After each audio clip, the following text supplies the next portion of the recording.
ಸಚಿವ ಈಶ್ವರ್ ಖಂಡ್ರೆಯಿಂದ ಉಚಿತ engineering seat. ಜನಿವಾರ ಕಾರಣದಿಂದ ಪರೀಕ್ಷೆ ಬರೆಯಲಾಗದ ವಿದ್ಯಾರ್ಥಿಗೆ ನೆರವು. ಬೀದರ್ನ ವಿದ್ಯಾರ್ಥಿ ಸುಚಿವ್ರತ್ ಮನೆಗೆ ಅರಣ್ಯ ಸಚಿವ ಈಶ್ವರ್ ಖಂಡ್ರೆ ಭೇಟಿ ನೀಡಿದ್ದಾರೆ. ಇದರ ಬಗ್ಗೆ ಮಾತನಾಡೋಕೆ ಅವರ ತಾಯಿ ನೀತಾ ಕುಲಕರ್ಣಿ ಅವರು ನಮ್ಮ ಜೊತೆಗಿದ್ದಾರೆ. ಮೇಡಮ್ ನಮಸ್ತೆ. ನಮಸ್ಕಾರ ಮೇಡಮ್. ಮೇಡಮ್, ನಿಮ್ಮ ಮಗನ ವಿಚಾರ ಜನಿವಾರವನ್ನ ತೆಗೆದು ಪರೀಕ್ಷೆ ಬರೀರಿ ಅಂತ ಹೇಳಿದಾಗ ಇಲ್ಲ ಅಂತ ಹೇಳಿದ್ದು, ಹಾಗೆ ಆತನ ಒಂದು ಪರೀಕ್ಷೆ ಬರೀದೇ ಇದ್ದಿದ್ದು, ಸಚಿವ ಈಶ್ವರ್ ಖಂಡ್ರೆ ಅವರು ಬಂದು ಉಚಿತವಾಗಿ ಇಂಜಿನಿಯರಿಂಗ್ ಸೀಟನ್ನ ಕೊಟ್ಟಿದ್ದಾರೆ. ಏನ್ ಅನ್ಸ್ತಿದೆ? ಸರ್, ಖುಷಿಯಾಗಿದೆ ಮೇಡಮ್, ತುಂಬಾ ಖುಷಿಯಾಗಿದೆ. ಅವರು ಬಾಲ್ಕೆ ಖಂಡ್ರೆ ಕಾಲೇಜ್ ಇದೆ ಅಲ್ವಾ, ಇಂಜಿನಿಯರಿಂಗ್ ಕಾಲೇಜು, ಅಲ್ಲಿ ಯಾವ್ದು ಬೇಕು, ಯಾವ ಕೋರ್ಸ್ ಬೇಕು ಆ ಕೋರ್ಸ್ ನಲ್ಲಿ ನಿಮ್ಮ ಮಗ ಉಚಿತವಾಗಿ ಎಜುಕೇಶನ್ ತಗೋಬಹುದು ಅಂತಂದು ಹೇಳಿದ್ದಾರೆ. ಅವತ್ತಿನ ದಿನ ಯಾವ ಒಂದು ಘಟನೆ ನಡೆಯಿತು, ಏನಾಯ್ತು ಅವತ್ತಿನ ದಿನ? ಮೇಡಮ್ 16th ಪೇಪರ್ ಇದ್ದು, ಕೆಮಿಸ್ಟ್ರಿ ಮತ್ತೆ ಫಿಸಿಕ್ಸ್. ನಾನೇ ಬಿಡ್ಲಿಕ್ಕೆ ಹೋಗಿದ್ದೆ ಅವತ್ತ. ಹೋಗಿದ್ರೆ ಪ್ಯಾಡು, ಬೆಲ್ಟು, ಓಲೆ, ಆಮೇಲೆ ಒಂದು ಐ ಕಾರ್ಡ್ ಇತ್ತು ಒಂದು ಕಾಲೇಜ್ದು, ಅದು ಎಲ್ಲ ತೆಗೆದ್ಬಿಟ್ರು. ಅದನ್ನೆಲ್ಲ ತಗೊಂಡ್ ರಿಟರ್ನ್ ಆದೆ. ಮರುದಿನ 17th ಮ್ಯಾಥ್ಸ್ ಆಮೇಲೆ ಬಾಯೋ ಇತ್ತು. ಅವತ್ತಿನ ದಿವ್ಸ ನಾನು ಗಾಣಗಾಪುರ್ ದರ್ಶನ್ಕ್ ಅಂತ ಹೋದೆ. ಹಂಗೋ ಒಂದ್ ದಿವ್ಸ ಬಿಟ್ಟಿನಲ್ಲ, ಮಕ್ಕಳು ದೊಡ್ಡೋರೇ ಅಲ್ವಾ, ಹೋಗ್ತಾ ಇರ್ತಾನೆ. ನಿನ್ನೆ ಹೋಗಿದ್ದಾನೆ, ಒಂದ್ ಹಾಲ್ ಟಿಕೆಟ್ ಪೆನ್ ತಗೊಂಡು ಇವತ್ತು ಹೋಗ್ತಾನೆ ಅಂತ ನಾವು ಮುಂಜಾನೆ 6 ಗಂಟೆಗೆ ನಾವು ಹೋದ್ವಿ. ಅವನು ಆಸ್ ಯೂಶುವಲ್ 10 ಒಂದು 5-10 ಮಿನಿಟ್ಸ್ ಕಮ್ಮಿ ಇದ್ದಾಗ ಕಾಲೇಜ್ ಹೋಗಿದ್ದಾನೆ. ಅಲ್ಲಿ 10:30 ಪೇಪರ್ ಇತ್ತು. ಅವರು ಚೆಕ್ ಮಾಡ್ತಾ ಇದ್ರು, ಬೇರೆಯವರನ್ನ ಇವನು ಲೈನ್ ನಲ್ಲಿ ಹೋಗಿದ್ದಾನೆ. ಅದು ದಾರ ಹೇಗೋ ಕಾಣಿಸಿದೆ, ಅದು ಜನಿವಾರ ಕಾಣಿಸಿದೆ. ಅವ್ರ ಏನಂತ ಇದ್ರು, ಅದಕ್ ದಾರ ಅಂದು ಇದು ತೆಗ್ದು ಬಿಡಪ್ಪ, ತೆಗ್ದು ಬಿಟ್ಟು ನಡಿ ಅಂತಂದ್ರು. ಇಲ್ಲ ಸರ್, ಇದು ದಾರ ಅಲ್ಲ, ಜನಿವಾರ ಇದೆ, ಇದು ತೆಗೆಕ್ ಬರಲ್ಲ ಸರ್ ಅಂತಂದ್ರು. ಅವನಿಗೆ ಟೈಮ್ ಆಗ್ತಾ ಇತ್ತು, ಅವನಿಗೆ ಸರಿಸಿ ಬೇರೆಯವ್ರನ್ನ ಒಳಗ್ ಕಳ್ಸಿ, ಇದು ತೆಗಿಯಪ್ಪ, ತೆಗ್ದು ಹೋಗು, ಒಳಗ್ ಹೋಗು. ಇಲ್ಲ ಸರ್, ನಾನ್ ಬಿಡಂಗಿಲ್ಲ, ನಾನ್ ತೆಗಿಯಂಗಿಲ್ಲ. ಯಾರು ಹೇಳಿದ್ರು ನಿಂಗ ಹಾಗೆ ಅಂದ್ರೆ, ನಮ್ ಪಪ್ಪ ಹೇಳಿದ್ದು ಮೇಡಮ್. ಸರ್, ನಾವು ಬಿಡಕ್ ಆಗಲ್ಲ, ಇದು ತೆಗಿಯಕ್ ಆಗಲ್ಲ, ಇದು ಜನಿವಾರ ಅಂತಾರ ಇದಕ್ಕ, ಇದು ನಮ್ ಧರ್ಮ ಅದ, ನಾವ್ ಬ್ರಾಹ್ಮಣ ಇದ್ದೀವಿ, ನಮಗ್ ಬಿಡಕ್ ಆಗಲ್ಲ, ಇದು ತೆಗಿಯಕ್ ಆಗಲ್ಲ ಅಂದ್ರ. ಹಂಗಂದ್ರೆ ಮತ್ತೆ ನಿನ್ ಮನ್ಸಪ್ಪ, ನೀನು ವಾಪಸ್ ಹೋಗ್ತಾ ಇದ್ರೆ ಹೋಗು. ಸರ್ ಪ್ಲೀಸ್ ಸರ್, ಮ್ಯಾಥ್ಸ್ ಇದೆ ಇವತ್ತು, ಪೇಪರು ಹಾರ್ಡ್ ಇದೆ, ಸ್ವಲ್ಪ ಇದು ಮಾಡ್ಬೇಕು, ಜಲ್ದಿ ಬಿಡ್ರಿ ಸರ್. ಒಂದ್ ಬೆಲ್ಲ ಆಯ್ತು ಅಂದ್ರು. ರಿಕ್ವೆಸ್ಟ್ ಮಾಡ್ದ. ಇಲ್ಲಪ್ಪ ಆಗಲ್ಲ, ಯಾಕೆ ಸುಮ್ನೆ ಇದು ಮಾಡ್ತಾ ಇದೀಯಾ, ದಾರನು ಇರಬೇಡ್ದು ಅಂದಿದ್ದಾರೆ. ದಾರ ಅಲ್ಲ ಸರ್, ಇದು ಜನಿವಾರ ಸರ್, ಜನಿವಾರ ಅಂತಾರೆ ಇದಕ್ಕ ಅಂತಂದು. ಇಲ್ಲಪ್ಪ, ಅದು ಏನೇ ಇರ್ಲಿ, ನಮಗ ಇನ್ಸ್ಟ್ರಕ್ಷನ್ ಮೇಲಿಂದ ಇದೆ, ಏನು ಇರಬೇಡದಂತ. ಇದು ಕಟ್ ಮಾಡ್ತಂದ್ರೆ ಕಟ್ ಮಾಡ್ತೀವಿ, ಇಲ್ಲ ತೆಗಿತಾ ಅಂದ್ರೆ ಬಿಚ್ಚಿಟ್ ಬಾ ಸರ್. ಹಂಗಿಲ್ಲ ಸರ್, ರೂಲ್ಸ್ ಅಲ್ಲಿ ಎಲ್ಲಿದೆ ಇದು ಜನಿವಾರ ಇದೆ, ಇದು ಎಲ್ಲಿದೆ ತೆಗಿಬೇಕಂತಂದು. ಬೇರೆ ಪ್ಯಾಡು, ಐ ಕಾರ್ಡು, ಏನಾರ ಕಿವೆಗಿಂದು ಅಥವಾ ಸ್ಮಾರ್ಟ್ ವಾಚ್ ನೀವು ಓದ್ರಿ ಸರ್ ಒಂದ್ಸರಿ ಅಂದನ್ರಿ ಹುಡುಗ. ಅಂದ್ರನ ಇಲ್ಲ ಅದೇನ್ ಆಡಲ್ಲ, ಜಲ್ದಿ ಬೇಕಂತಂದ್ರೆ ತೆಗ್ದ್ಬಿಡು.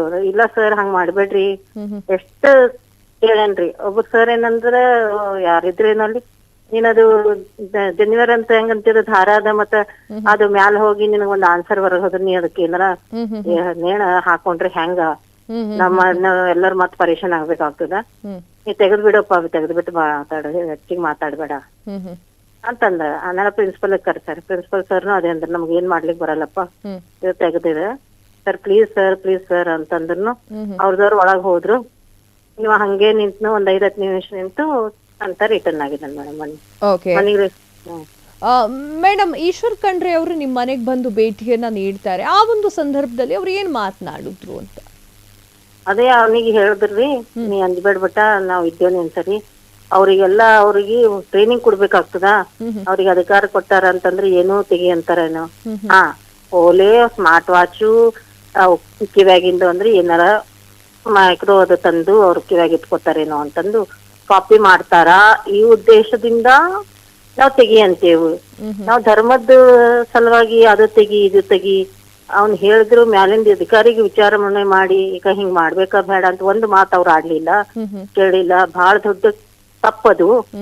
ಮತ್ತೆ ನಾವು ಅವ್ರಿಗೆ ಟ್ರೈನಿಂಗ್ ಕೊಡ್ಬೇಕಾಗುತ್ತೆ ಚೆನ್ನಾಗಿ ಅಂತ ಹಿಂಗಂದ್ರು. ನೀವ್ ಅಂದ್ಬೇಡ, ನಾವ್ ನೀವ್ ಸರಿ ಇದ್ದೇವು, ನೀವ್ ಅಂದ್ಬೇಡ್ರಿ ಅಮ್ಮ, ನೀವ್ ಸರಿ ಇದ್ದೇವೆ ಅಂತ ನಮಗೂ ಎಲ್ಲ ತಂದೆ ತಾಯಿನ ಸಾಂತ್ವನ ಹೇಳಿದ್ರು. ಮೇಡಮ್, ನಿಮ್ಮ ಮಗನ ಆ ಒಂದು ನಿಲುವಿಗೆ ನೀವೇನ್ ಹೇಳ್ತೀರಾ ಅಂತ? ಮೇಡಮ್, ಒಂದ್ ನಮ್ದು ಧರ್ಮವನ್ನು ಕಾಪಾಡೇನ್ ಮೇಡಮ್. ಹೌದು, ನಾವು ಫಸ್ಟ್ ಏನಿತ್ತು ಅಂತಂದ್ರೆ ಅವ ಪರೀಕ್ಷೆ ಕೊಡ್ಬೇಕಿತ್ತು. ಆದ್ರೆ ನಮ್ಮ ಮನೆಯವ್ರ ತಂದೆಯವರು ಸಂತರು. ನಮ್ಮ ಅತ್ತೆ ಮಡಿ ಮೈಲಿಗೆ ಆಚರಣೆ ಧರ್ಮ ನಾವು ಮನೆ ಬಹಳ ಇದೆ ಮೇಡಮ್ ನಮ್ಮ ಮನೇಲಿ. ನಾನು ಸೊಸೆ ಯಾರು ಬಂದು ಈ ಮನೇಲಿ ಅದೇ ನಡ್ಸ್ಕೊಂಡ್ ಬಂದೀನಿ. ನಾವು ಮುಂಜಿ ಅಂತ ಮಾಡ್ತೀವಿ, ಅದು ಒಂದು ಬಲ, ಒಂದು ವಯಸ್ಸು, ಹಾಗೆ ಮಾಡಿ ಅದು ಜನಿವಾರ ಹಾಕಲ್ಲ ಮೇಡಮ್. ಅದಕ್ಕೊಂದು ಪದ್ಧತಿ ಇದೆ. ಅದಕ್ಕೊಂದು ಲಕ್ಷಾಂತರ ಗಂಟ್ಲೆ ರೊಕ್ಕ ಇದು ಮಾಡಿ ನಾವು ಖರ್ಚು ಮಾಡಿ ಒಂದು ಹೆಣ್ಮಗಳೇ ಇರಲ್ಲ, ಮದ್ವೆ ಅಪ್ಪನೇನೆ ಮಾಡ್ತೀವಿ ನಾವು. ಅದು ಒಂದು ಪರಂಪರೆ. ಆಮೇಲೆ ಅದು ಆಗಿದ್ಮೇಲೆ ಹುಡುಗ ಸಂಧ್ಯಾನ ಅದು ಮಾಡ್ಬೇಕಾಗತ್ತೆ. ಸಂಧ್ಯಾನ 2 ಹೊತ್ತು ಸಂಧ್ಯಾನ ಮಾಡ್ಬೇಕು, ಮಂತ್ರೋಪಚಾರ ಮಾಡ್ಬೇಕು, ದೇವರನ್ನು ಪೂಜೆ ಮಾಡ್ಲಿಕ್ಕೆ ಅದರಿಂದನೇ ಕಾರಣ. ಎಲ್ಲರೂ ದೇವ್ರಿಗೆ ಮುಟ್ಗುಡ್ಸಲ್ರು. ನಮ್ಮ ಇದ್ರಲ್ಲಿ ಹೆಣ್ಮಕ್ಳು ದೇವರನ್ನು ಮುಟ್ಟಲ್ರು, ಪೂಜೆ ಮಾಡಲ್ರು. ಯಾರು ಜನಿವಾರ ಹಾಕೊಂಡಿರ್ತಾರೆ ಅವರಿಗೆ ದೇವ್ರು ಮುಟ್ಟುವ ಅಧಿಕಾರ ಇದೆ, ಪೂಜೆ ಮಾಡ್ತಾರೆ. ಅದನ್ನ ಇದು ಮಾಡ್ಬೇಕು ಅಂತಂದ್ರೆ ನನ್ ಮಗ ಧೈರ್ಯನೇ ಮಾಡೇನ್ರಿ. ನಾ ಅದ್ರ ಬಗ್ಗೆ ಇದು ಮಾಡ್ತೀನಿ ಮೇಡಮ್, ಅಪ್ರಿಶಿಯೇಟ್ ಮಾಡ್ತೀನಿ. ಓಕೆ, ಈಶ್ವರ್ ಖಂಡ್ರೆ ಅವರು ಭೇಟಿಗೂ ಮೊದಲು, ನಿಮ್ಮ ಮನೆಗೆ ಬಂದು ಭೇಟಿ ಆಗೋಕ್ಕಿಂತ ಮೊದಲು ನಿಮ್ಮ ಮನಸ್ಥಿತಿ ಹೇಗಿತ್ತು ಅಂತ? ಒಂದು ಎಕ್ಸಾಮ್ ಬೇರೆ ಹೋಗಿತ್ತು. ಹಾ ರೀ ಮೇಡಮ್, ನಾನ್ ಬಾಳ್ ಓದ್ರಿನ್ ಮೇಡಮ್. ಅವತ್ತಿನ ದಿವ್ಸ ಅವನು ಇಮಿಡಿಯೇಟ್ ನನಗ್ ಫೋನ್ ಹಚ್ಚಿದಾನೆ. ನಾವು ಖಾನ್ಗಾಪುರ ದರ್ಶನ್ ಲೈನ್ ನಾಗ ಇದ್ದೆವು. ಅವತ್ತಿನ ದಿವಸ ಹಚ್ಚನ ನಾವು ಲೈನ್, ನಾನು ಲೆಕ್ಚರರು, ಸ್ಟೂಡೆಂಟ್ಸ್ ಮಾಡ್ತಾರೆ, ಅವತ್ ಲೀವ್ ಇತ್ತು ನಂದು. ಸ್ಟೂಡೆಂಟ್ ಮಾಡ್ತಾರೆ ಅಂತ ನಾನು ಎತ್ತಲೇ ಇಲ್ಲ. ದರ್ಶನ ಮಾಡ್ಕೊಂಡು ಹೋಗೋಣ, ತುಂಬಾ ದರ್ಶನ ದೊಡ್ಡದಿತ್ತು, ಅಭಿಷೇಕ ಇತ್ತು, ಅದೆಲ್ಲ ಇತ್ತು. ಏನೇ ಹತ್ತಕ್ಕೆ ಎತ್ತಲಿ ಅಂತ ಬ್ಯಾಗ್ ನಲ್ಲಿ ಇಟ್ಟಿನಿ. ನಾನ್ ನೋಡೇ ಇಲ್ಲ, ಅದು ನೋಡೇ ಇಲ್ಲ. ಒಂದ್ ಇಂಟರ್ವ್ಯೂ ನಡೆದಿದ್ರಿ ಮೇಡಮ್, ನೋಡೇ ಇಲ್ಲ ನಾನು. ನೋಡಲ್ ಹೋಗು ಹಂಗೆ ಅವ್ನ್ ಮಾಡ್ಯಾನ. ನಾ 11:25 ನೋಡಿನಿ.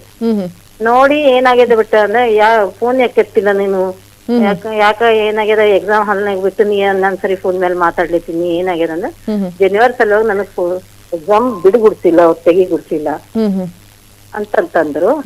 ಅಂದ್ರೆ ಅಯ್ಯ ಇಂತ ದೊಡ್ಡ ಕತ್ತಿ ಹೆಂಗಾಯ್ತು, ಮತ್ ಪ್ರಿನ್ಸಿಪಲ್ ಸರಿಗೆ ಹೇಳೋದಿತ್ತು ಅಂದೆ. ಅಂದ್ರೆ ಇಲ್ಲ ಅವ್ರನ್ನು ಏನ್ ಅಂದಿಲ್ಲ, ಈಗ ಎಕ್ಸಾಮೇ ಕೂಡ್ಗುಡ್ಸಿಲ್ಲ ನೋಡಂತ ಅಳುತ್ತ. ನನಗ ಸುಧಾರಿಸೆ ಇಲ್ಲ, ಸಿಟ್ಟು ಬಂತು ಬಹಳಷ್ಟು. ಸರಿ ಪ್ರಿನ್ಸಿಪಲ್ ಸರಿಗೆ ಮಾತಾಡ್ದೆ, ಆಗಿಂದಾಗೆ ಫೋನ್ ಹಚ್ಚಿದೆ. ನಾನು ಲೆಕ್ಚರ್ ಅಲ್ಲ, ನಮ್ ಕಲಿಕ್ ಅವ್ರ ನಂಬರ್ ಕೊಟ್ಟು, ನನ್ ಬಳಿ ನಂಬರ್ ಇರ್ಲಿಲ್ಲ ಅವ್ರದ್ದು. ನಾನ್ದೆ ನಮ್ ಕಲಿಕೆ ಹಿಂಗಾಗಿದೆ ಸರ್. ಅಯ್ಯೋ ಮೇಡಮ್ ಹಿಂಗಾಯ್ತು ಅಂತ ಅವ್ರಿಗೆ ಒಬ್ರ, ಅಯ್ಯೋ ಎಂತ ದೊಡ್ಡ ಕತ್ತಿ ಐತಲ್ರಿ ಇದು ಸರ್, ಅವ್ರು ನಂಬರ್ ಕೊಡ್ರಿ ಅಂದೆ. ನಂಬರ್ ಕೊಟ್ರು, ಅವ್ರ ಮಾತಾಡ್ದೆ. ಏನ್ ಸರ್ ಏನ್ ಮಾಡಿದ್ರಿ, ನಂಗ ಅಳು ತೀರ್ಕೊತಾನೆ ಅಂದೆ. ಇಂತ ದೊಡ್ಡ ಕೆಲ್ಸ ಹ್ಯಾಂಗ್ ಮಾಡಿದ್ರಿ ಸರ್ ನೀವು, ಊರಿಂದ ಹೋಯ್ತಲ್ರಿ. ಎಷ್ಟು 11:50 ಅಂತಾರ ಮೇಡಮ್, 50 ಬಿಡೋದಿತ್ತು, 30 ಹೇಳ್ಯಾರ ಬರ್ರಿ ಅಂತ ಅಂದು ಹೋಗೋ ತನಕ ಟೈಮ್ ಆಗೋಗಿತ್ತು. ನನ್ ಮನೆ ಚೌಬಾರ ಅದು ಇರೋದ್ ಗುಂಪ, ಅದ್ ತಕ ಟೈಮ್ ಆಗ್ಯದ ಮೇಡಮ್, ಪ್ಯಾಕ್ ಆಗ್ಯದ, ಬಯೋ ಪೇಪರ್ ಕೊಡಿಸ್ತೀವಿ ಅಂದ್ರ. ಅವಾಗ ಸಿಟ್ಟು ಬಂದು ಎಲ್ಲಾ ಕಡೆ ನಮ್ ಕಲೀಗ್ಸ್ ಅವ್ರಿಗೆ ಮಾತಾಡಿದ್ರೆ ಅವ್ರು ಹೆಲ್ಪ್ ಎಲ್ಲ ಮಾಡ್ತಾರೆ, ಬ್ರಾಹ್ಮಣ ಸಂಘದ್ರೆ ಹೆಲ್ಪ್ ಮಾಡ್ತಾರೆ. ಓಕೆ ಮ್ಯಾಮ್, ಓಕೆ, ನಿಮ್ಮೆಲ್ಲ ಮಾಹಿತಿಗಾಗಿ ಧನ್ಯವಾದಗಳು ಮೇಡಮ್. ಆಕ್ಚುಲಿ ನಿಮ್ಮ ಒಂದು ಧೈರ್ಯ ಎಲ್ರಿಗೂ ಕೂಡ ಸ್ಫೂರ್ತಿ. ಏನೇ ಆದ್ರೂ ಕೂಡ ಮಕ್ಕಳ ಜೊತೆ ನಿಂತ್ಕೊಂಡಿದ್ದೀರಾ, ಮಗನ ಜೊತೆ ನಿಂತ್ಕೊಂಡಿದ್ದೀರಾ. So thank you so much. ನಮ್ಮೆಲ್ಲ ಪ್ರಶ್ನೆಗಳಿಗೂ ಕೂಡ ನೀವು ಆನ್ಸರ್ ಮಾಡಿದ್ದೀರಾ. Thank you.